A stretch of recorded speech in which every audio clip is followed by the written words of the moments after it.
Hello বন্ধুরা, আজ আমরা এক্সপ্লেন করতে যাচ্ছি কোরিয়ান বিএল সিরিজ লন্ড্রি রোমান্সের এপিসোড 2। এই এপিসোডের শুরুতেই আমরা দেখতে পাই যে জিমিন সে একটা ক্যাফেতে বসে একা একাই ড্রিঙ্কস করছিল এবং তখনই তার ফোনে যখন মেসেজ আসে যে সে রিজেক্ট হয়ে গেছে, সে বলে যে আমি কেন রিজেক্ট হয়ে গেলাম এবং আবারও তখনই সে মিস্টার লন্ড্রি মানে জিসুকে বলে যে আচ্ছা তুমি না বলেছিলে এবার আমি পাশ করব, কিন্তু আমি তো পাশ করতে পারিনি। এরপরেই সে ওকে কল করে এবং বলে যে মিস্টার লন্ড্রি আমি ফেল করেছি। এরপরে আমরা দেখতে পাই যে ও ড্রিংকস করতে, করতে অনেক ড্রাঙ্ক হয়ে যায় এবং তখনই সেখানে জিসেওক আসে এবং ওকে দেখেই দেখা যায় যে জিমিন বলে যে, "তুমি?" এরপর দেখা যায় যে জিসেওক সে চেয়ার টেনে বসে এবং বলে যে, "আমি তোমার ফ্রি ড্রিংকস খাওয়ার জন্য আসলাম। কিন্তু এখন মনে হচ্ছে তোমাকেই আমার ড্রিংকস কিনে দিতে হবে।" জিমিন তখন বলে যে, "হায়ুং, তুমি আমাকে বলেছিলে যে এবার আমি পাস করব। আর আমিও সত্যিই ভেবেছিলাম হয়তো এবার আমি পাস করে যাব।" তখন দেখা যায় সে আরো বলে যে, "ইভেন আমি আমার শার্টের কলারও স্ট্রিপ রেখেছি।" তখনই দেখা যায় যে জিসেওক সে বলে যে, "তুমি আমাকে ন্যাচারালি এখন হায়ুং বলছো। তার মানে তুমি সত্যিই অনেক ড্রাঙ্ক। তুমি একটু পানি পান করো, না হলে তোমার পেটে ব্যথা হবে।" এই কথা বলেই একটা গ্লাসে সে পানি ঢালে। কিন্তু দেখা যায় যে জিমিন বলে যে, "তুমি কি জানো আজকে আমি কি ভাবছিলাম?" তখন জিসেওক ড্রিঙ্ক ঢালতে, ঢালতেই বলে যে, "কি ভাবছিলে তুমি?" তখনই দেখা যায় যে জিমিন বলে যে, "আমি নিজেকে একটা ছেঁড়া টি-শার্টের মতো ভাবছিলাম।" তখন জিসেওক বলে যে, "কি বললে?" তখন জিমিন বলে যে, "অন্যান্য অ্যাপ্লিক্যান্টরা অনেক ভালো পোশাক পরে এসেছিল এবং ওদের সামনে আমাকে অনেক বেশি সাবি লাগছিল।" এরপর সে তার শার্টের হাতায় হাত বুলাতে, বুলাতে বলে যে, "আমার শুধু এই ওয়ার্ন আউট শার্টটাই আছে। আমার মতোই এটা ওয়ার্ন আউট।" এরপর দেখা যায় যে ও আরো বলে যে, "ইন্টারভিউটা যখন আমার দিকে তাকালো আমার অনেক বেশি লজ্জা লাগছিল। যার কারণে আমি তাদের প্রশ্নের উত্তরও ঠিকঠাক মতো দিতে পারিনি।" সে আরো বলে যে, "হায়ুং, শুধুমাত্র শার্টের কলার স্ট্রিপ রাখলেই হয় না। একটা পুরাতন শার্টকে তুমি যতই ইস্ত্রি করো সেটা কখনোই আর নতুনের মতো হবে না।" তখনই জিসেওক ওর দিকে তাকায় আর বলে যে, "তুমি কোনো কিছু না বলেই ওখান থেকে চলে এসেছো?" তখন জিমিন বলে যে, "বলেছি তো আমি অন্যান্যদের তুলনায় স্লো। কিন্তু আমি একবার যেটা দেখি সেটা কখনোই ভুলি না এবং আমি অনেক হার্ড ওয়ার্ক করতে পারি। বাট তারা শুধু একজন হার্ড ওয়ার্কিং ম্যানকে কেন বেছে নেবে?" এবং সে আরো বলে যে, "তারা সবাই ভালো চায়, যে পারফেক্ট সে একই সাথে হার্ড ওয়ার্কিং হবে এবং যে সবার সাথে তাল মিলিয়ে চলতে পারবে এমন কাউকেই তো হায়ার করবে।" তারপর সে আবারও জিসুকের দিকে তাকায় এবং বলে যে, "আচ্ছা হায়ুং, তুমি যদি ওই ইন্টারভিউ দেওয়া লোকগুলোর জায়গায় হতে তাহলে নিশ্চয়ই আমার মতো কাউকে তুমি পছন্দ করতে না, তাই না?" তখন সে আরো বলে যে, "কে আমার মতো একজন প্যাথেটিক মানুষকে পছন্দ করবে?" তখনই দেখা যায় জিসুক ওকে বলে যে, "তুমি একদমই প্যাথেটিক না।"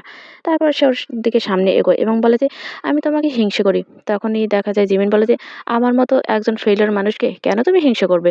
তখনই দেখা যায় যে জিসেওক সে বলে যে, "আমি একটানা 10 বছর এক জায়গায় কাজ করেছি। কোনো ব্রেক ছাড়াই। কিন্তু তারপর আর ক্যারি করতে পারিনি। আমি ব্রেকডাউন হয়ে গেছি এবং ওই সময় আমাকে কাজ করতেই হয়েছে। আমি চাইলেও সেটা বন্ধ করতে পারিনি।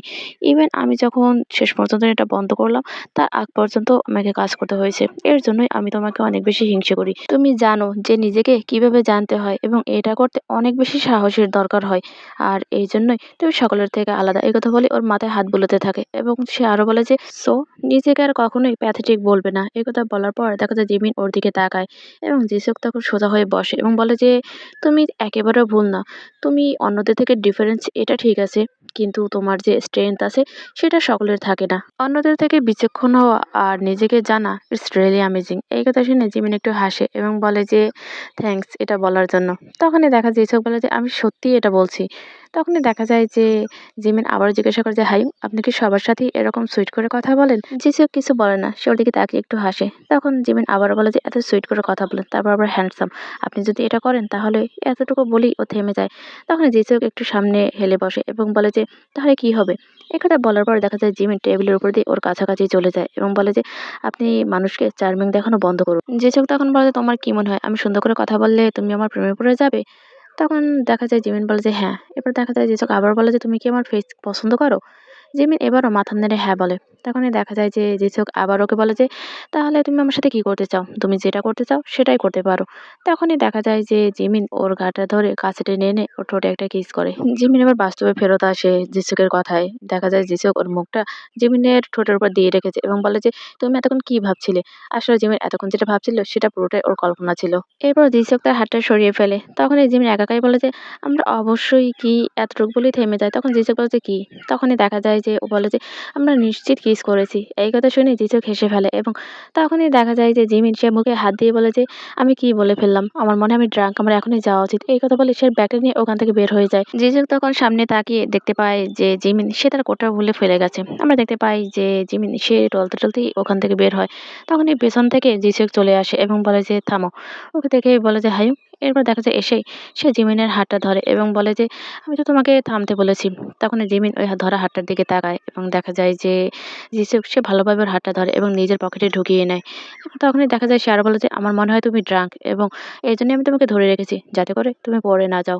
তারপর দেখা যায় সে মনে বলে যে, "আমি আর এটা প্রিটেন্ড করতে পারছি না যে আমি কোনো কিছু নোটিস করিনি।" এরপর সে আরো বলে যে, "আমি আরো তোমার কাছাকাছি যেতে চাই। যদিও এটা আমার উচিত না।" তারপর মুখে সে বলে যে, "চলো যাওয়া যাক। আমি তোমাকে বাসা পর্যন্ত এগিয়ে দিয়ে আসি।"